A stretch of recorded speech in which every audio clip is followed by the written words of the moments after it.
J'étais heureux que ce soit fini. J'en avais ma claque des voltiges. Il pouvait crever ventre en l'air. Ah, mais pas du tout, pas fini. Voilà que toutes les secousses le ressaisissent. Il repart en sursaut, de bout en bout, tout le corps. Il gît, il tortille, il déconne. Ses yeux révulsent, il roule sur lui-même, il se débat. C'est le haut mal. Je me penche dessus. Donc tu souffres, que je lui demande. Il me faisait bien chier à la fin. Je suis heureux qu'il me geint. Je suis heureux.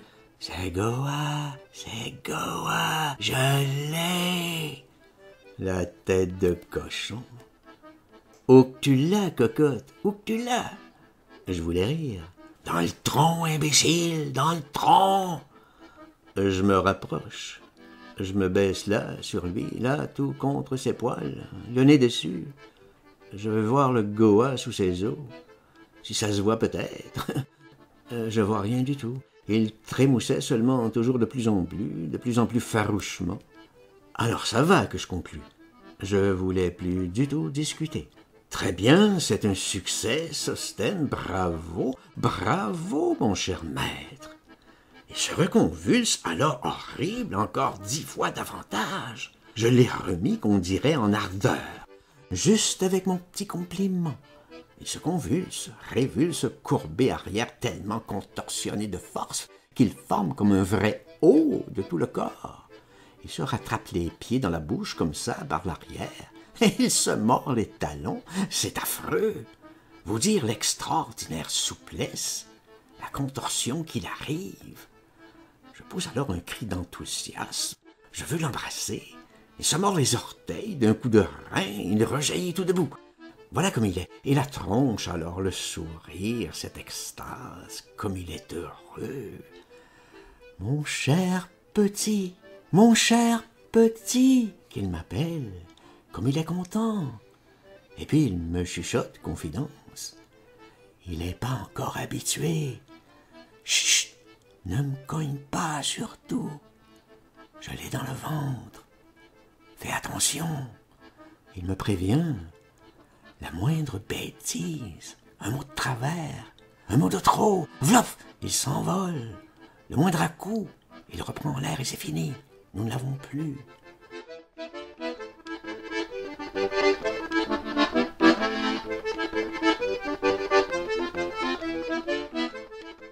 Ah, comme c'est grave. Je l'ai dans le ventre. Je l'habitue. Voilà ce qui se passe, pour ça qu'il marche comme sur des œufs. Ah bon, très bien, c'est parfait. Le mieux alors, c'est qu'on se couche. C'est suffisant comme pantomima, entr'acte, repos. Au dodo, Goa, que j'ai fait. Il prend ça mal. T'y crois pas alors, t'y crois pas. Dis-le tout de suite. Le revoilà en colère. Ah merde alors. Non, t'y crois pas. Non, tu te moques. Ah, il pouvait pas me voir sceptique. Il voulait la foi. Si, j'y crois, t'as bien raison, mais j'ai sommeil, tu comprends? Ah, il sursaute, il fulmine, il se met encore à m'agonir. Sommeil, écoutez ça. Ah, ce petit Jean foutre quand j'ai Goa là, dans le ventre. C'est pas terrible d'écouter ça. Tiens, je vais te dire, tu mérites rien, quand je l'ai dans le tronc, là, partout. Il se frappait son maigre torse et puis ses cuisses, et son derrière. Il se faisait résonner tout creux. Là, tu l'entends? Oui, t'as raison, Sosthène. J'allais pas encore discuter, je dormais assis. Il venait me provoquer, il me déconnait dans la figure.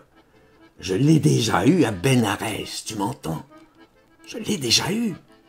Il me criait ça fort, fallait que je l'écoute. Je l'ai eu pendant 15 jours. Je sais ce qu'on peut faire avec lui. Passe-moi le téléphone. On peut tout faire. Tu m'entends? T'as incarné, t'as la puissance. La troisième, t'entends? La troisième. Encore une initiative. Il voulait me prouver son Goa. Ah, j'y coupais pas, à toute force. Je le connais, je te dis, je le connais. Il me possède, je le possède. Il venait tenant son ventre, comme ça, à deux mains, de la porte à la fenêtre. C'était pas fini, nom de Dieu. frémissant, tout bouillant d'ardeur. Je lui fais « Tu vas attraper froid ». Il était en nage et tout nu.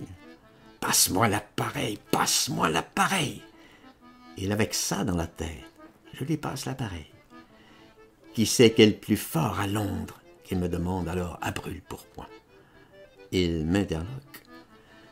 De qui t'as le plus peur? Je reste con. Tu vas voir un peu la manière. Qu'est-ce que tu vas faire? Je lui demande. T'occupe pas. C'est pas moi qui cause, c'est Goa. C'est lui qui est là-dedans. Il se tape sur le front, le ventre, les côtes. Il me montre qu'il est plus lui-même, qu'il est tout Goa, tout entier, qu'il est possédé. Et puis il s'incline vers la fenêtre, solennel alors, solennel, encore plus bas, une très profonde révérence. Les esprits de la nuit qu'il annonce. Il ouvre grande la fenêtre, il va attraper du mal. Encore 2, 3 salutations. Goa, Goa, qu'il frémit. Il se parle à lui-même, il se prie, il s'aspire, il se prosterne le dernier relevé. Goa, Goa, qu'il appelle comme ça, implorant, comme il est maigre, tout en os. Je vois son croupion, son ogne pointu. Il recommence toute sa gymnastique, bien 10, 15 fois. Génuflexion, l'hommage à Goa.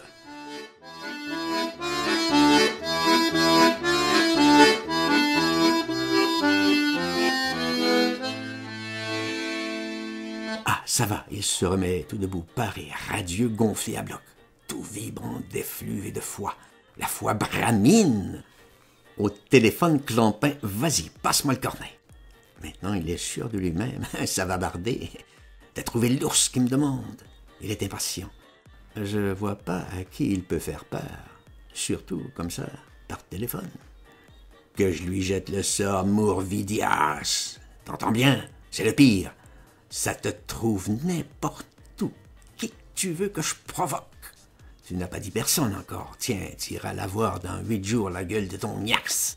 Ah là, mon petit, tu le connais pas, le sort Mourvidias. Je vois qu'il veut me bluffer. L'idée qui me saisit. Téléphone au consul de France. Tiens, en v'là une vache. C'est vrai que je l'avais bien à la merde, celui-là, nom de Dieu. Depuis le coup de la visite qu'il m'avait fait jeter à la rue. Ah, le salopard. Ah, que j'aurais pris un drôle de pied qui y tombe une bûche sur la gueule, quelque chose alors de molosse.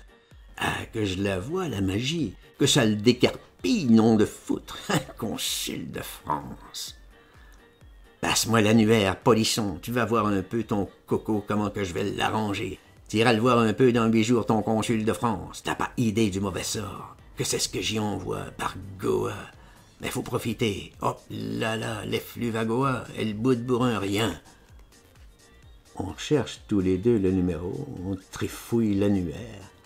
Bedford, French Council, Bedford Square. Ah, le voilà. Tottenham 48 486.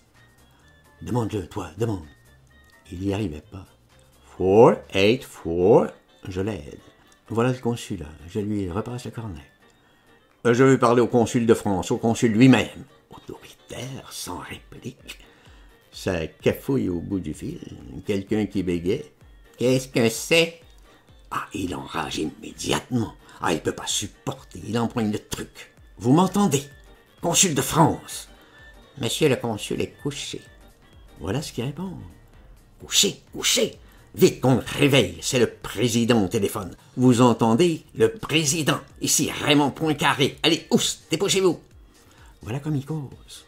Ah, ça, c'est de la décision. Là, il n'y a pas d'erreur. Du coup, il se mène au bout du fil des bruits de standard, des goupillages, des voix qui se croisent. Ah, là, ça y est, voilà le consul. Allô, allô, consul de France. Allô, allô, c'est vous, monsieur le consul. Ici le président Poincaré. Tu vas voir, il me souffle. Tu vas voir. Il me cligne. Il me montre qu'il est sûr. Allô, allô, c'est vous, monsieur le consul? Ah, très bien, merci. Ici le président Poincaré, je veux vous dire une chose. Merde, merde, merde, vous êtes un sale con que vous en creverez par Goa. Et toc, il raccroche.